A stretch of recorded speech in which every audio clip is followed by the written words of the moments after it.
All right, I'm going to pause for a moment because we're about to get into probably the deepest section, which is, let's assume your leadership team is already doing everything we've talked about. They've got a champion program, they've accepted and acknowledged that they need to be actively involved, they've removed alternatives, they're helping IT and the leadership team is working together.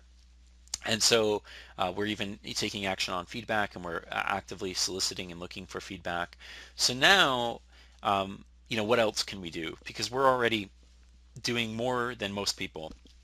We're already doing a ton. Richard, what in a real world, what are the things that we should do?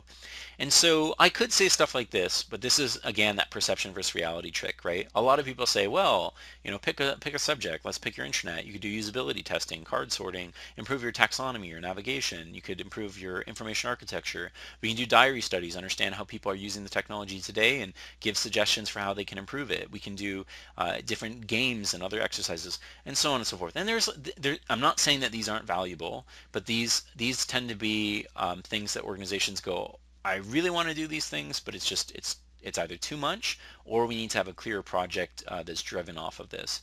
So we hear this, and so instead of giving this kind of guidance, we've gotten a little bit more particular. So here's what we found. We found that most organizations, when they look at successful adoption, there's basically 6 areas that they invest into. I've talked about champions and a champion program, and I've talked at least from a high level around support thus far, but guidance and policies and things like that are also really important. And I'll talk about the right-hand side in a little bit. So let's talk about the left-hand side. Let's specifically zero in on this, and what does this turn into, right? What are the artifacts? What are the tangible things that are created from focusing on these investment areas? And typically what you find is and I'm going to simplify, it's programs, it's policies, and it's guidance. So if we look at something as simple as roles and responsibilities, if I was to take something like the roles that you traditionally should have within Office 365, right? So we should have champions, we should have departmental leads, we should have an HR manager that's engaged and involved, because there's a whole lot of reasons that this impacts HR. We should have communication involved. We should have executive sponsors, business owners, and there's some other stuff here that you can't see around SharePoint leads, etc. You should have all of these roles. And when you have these roles, we need to check a couple things, right? Do you have named people in those roles, named individuals that are responsible for those roles? Do they understand that they're responsible for these things? Do they know what common activities and expectations they should have for that role?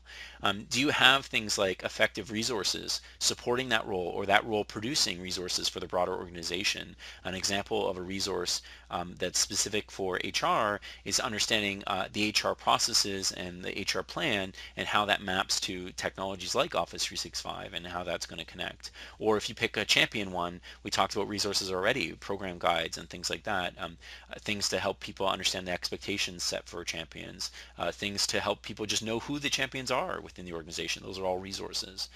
If you look at beyond resources and we talk about communication, right? Do we have effective communication from these roles? And there's all sorts of questions we can ask here, right? From business owners, are they effectively communicating the value proposition? Do we have a clear value proposition for Office 365 or specific workloads within it, like intranets, extranets, etc.?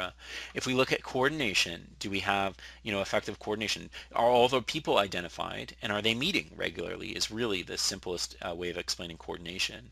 And then engagement is even more critical. Are they being an exemplary person? Are they active in Yammer? Are they active in some other area where they're basically sharing what they're learning and what they're up to, and the status of projects and the status of all these other things that are relevant to Office 365? So this is an area that every organization can invest in, and if you need help, again, I do hope to have this before Ignite, but just in case, there's questionnaires. You can always just email me and I can send you a sample of a questionnaire of the types of questions we'd ask to help grade some of these basic things and help identify where they should prioritize. So a lot of organizations might not have a community manager or any community leadership type role within their organization, because maybe Yammer hasn't historically been as supported or prioritized, and maybe that's a great opportunity for the organization to kind of embrace. And so there's lots of examples like this that we could go through. So that's roles, responsibilities, readiness.